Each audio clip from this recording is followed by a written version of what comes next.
Suami aku itu sangat dekat dengan ibunya. Kedekatan suami aku dan ibunya menjadi hal yang ketergantungan lumayan besar. Bahkan ke hal-hal pribadi yang seharusnya itu adalah urusan aku dan suamiku. Hai Bun, welcome back di program Ciao With You. Di program ini semua cerita bisa kamu bagikan. Aku mau bilang terima kasih banyak nih untuk kamu yang udah mengirimkan cerita dan juga bersedia membagikannya di Ciao With You. Semoga dari cerita kalian bisa juga ngebantu buat teman-teman yang nonton juga nih. Nah, hari ini ada teman kita yang mau menceritakan pengalaman yang dialamin. Coba kita dengerin yuk Bun. Halo Mbak Caca, perkenalkan nama aku Lila. Hari ini aku akan bercerita sedikit mengenai permasalahan hidup aku. Semoga dari ceritaku ini banyak teman-teman yang bisa terbantu jika memiliki masalah yang sama. Aku akan menceritakan background aku terlebih dahulu. Usiaku kini 29 tahun dan aku sudah menikah. Aku dan suamiku bertemu di satu universitas yang sama. Setelah kita berpacaran beberapa tahun, akhirnya kita memilih untuk menikah. Di awal pernikahan kita semuanya berjalan sangat lancar, kita sangat bahagia, kita saling sayang. Namun seiring berjalannya waktu, aku mulai merasakan ada sesuatu yang membuat pernikahan kita terganggu. Suami aku itu sangat dekat dengan ibunya. Dan hal itu adalah hal yang wajar. Namun di kasusku ini, kedekatan suami aku dan ibunya menjadi hal yang ketergantungan lumayan besar. Ketika kita ada permasalahan kecil, suami aku malah meminta nasihat kepada ibunya dibandingkan berbicara dengan aku sebagai istrinya.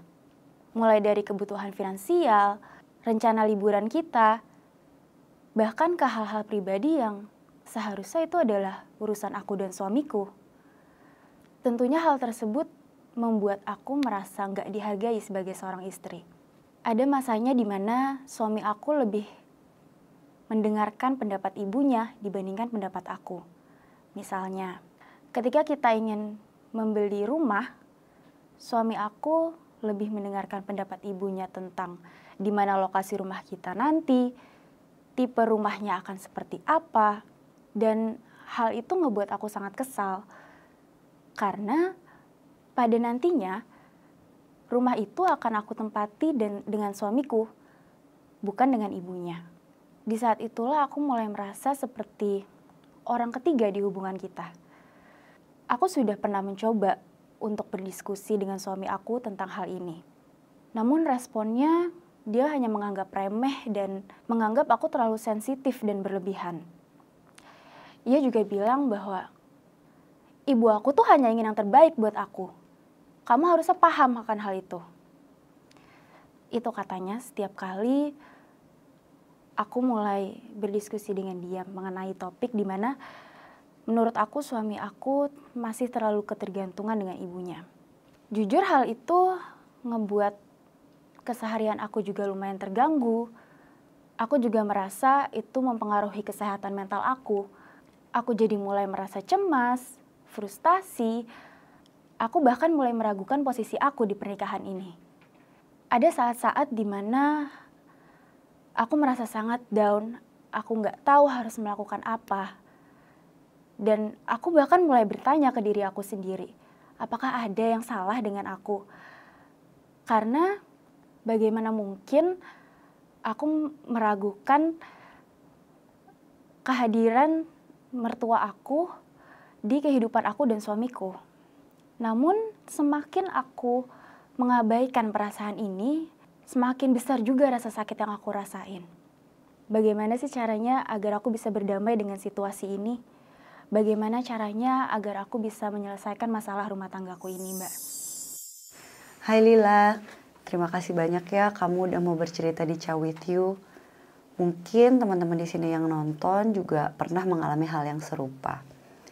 Karena memang gak mudah ya menerima orang baru dan yang harus kita terima seumur hidup, padahal sebenarnya awalnya kita tidak memilih gitu. Ada konflik-konflik yang bikin kita gak nyaman di luar dari pasangan yang sudah kita pilih.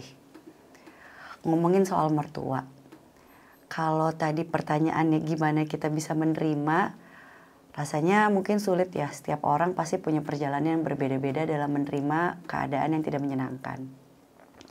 Dan mungkin di sini yang utama perlu diperhatikan adalah komunikasi kita dengan pasangan. Memang sih rasanya kita sudah menyampaikan dan rasanya udah frustrasi, nggak tahu gimana lagi cara ngomong ke pasangan kalau hal ini itu amat sangat mengganggu keseharian kita. Tapi percaya deh, kalau misalkan kita mencoba memang ngobrolinnya sama suami aja, itu akan menjadi jalan keluar yang lebih baik daripada kita bercerita ke orang lain. Kecuali kita mau bercerita ke profesional.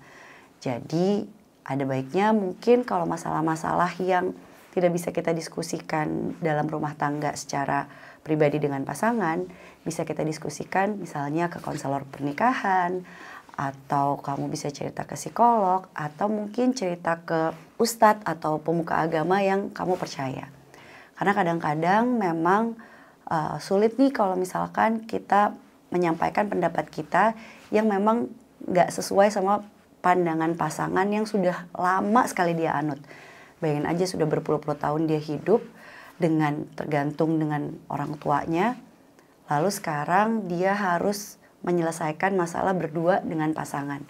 Mungkin memang nggak mudah, tapi kita sebagai pasangannya mungkin bisa membantu menjelaskan dengan perspektif saya merasa. Misalnya kamu bisa coba sampaikan, saya merasa sedih deh kalau kamu menceritakan masalah pribadi kita ke orang tua kamu secara gamblang misalnya. Karena saya malu ada hal-hal yang saya nggak pengen orang tua kamu mungkin melihat saya berbeda. Hal-hal seperti itu bisa disampaikan dengan menyampaikan apa yang kita rasakan dulu. Jadi bukan langsung menyalahkan. Kadang-kadang kita suka lupa nih kalau lagi kesel sama pasangan, yang kita sampaikan, kamu tuh ya terlalu banyak ngomong ke orang tua kamu. Kamu tuh ya selalu ngomongin aku depan orang tua kamu. Nada itu adalah nada yang menyalahkan. Biasanya orang yang disalahkan atau dipojokkan akan mempertahankan dirinya sendiri. Dan ujung-ujungnya menyerang balik. Atau mungkin seperti suami kamu jadinya bilang, kamu aja yang perasa gitu. Jadi ada baiknya kita menyampaikan apa yang kita rasakan dulu. Kemudian kita kasih tahu konteksnya seperti apa dan harapan kita ke depannya seperti apa.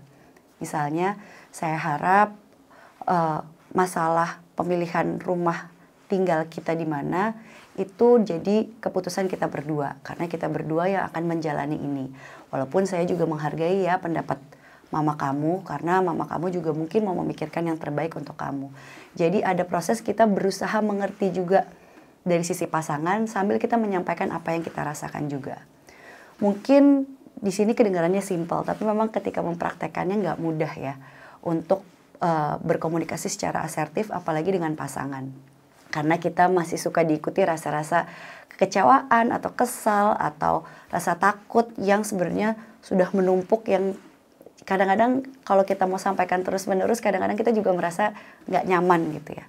Tapi hal-hal kayak gini perlu tuh kita proses, perlu kita sadari juga apa sih yang bikin kita merasa kecewa atau sedih dengan yang disampaikan suami ke ibunya. Misalkan yang sebenarnya yang buat kita sedih adalah karena harapan kita menyelesaikan masalah keluarga secara berdua tidak terjalankan gitu. Atau misalkan saya merasa diragukan kemampuan untuk membuat keputusannya dalam keluarga ini kalau apa-apa kamu meminta pendapat mama kamu.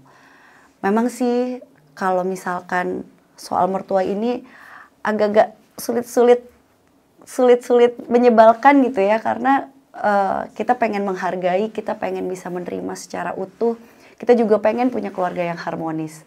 Tapi kadang-kadang itu nggak selalu sejalan sama apa yang kita pikirkan. Dan suami punya pendapatnya sendiri dan sudah menjalani itu sekian lama. Pokoknya di dalam permasalahan ini memang nggak akan ada jalan keluar yang mudah, tapi bukan berarti tidak bisa dijalani. Itu dia tadi Bun, semoga masukan dari aku bisa bermanfaat untuk kamu yang cerita dan juga bagi kalian yang pernah mengalami hal yang serupa. Bun, setiap permasalahan itu memang gak ada yang abadi. Yakin deh akan ada hari di mana kamu akan menemukan jalan keluar dari permasalahan yang kamu alami.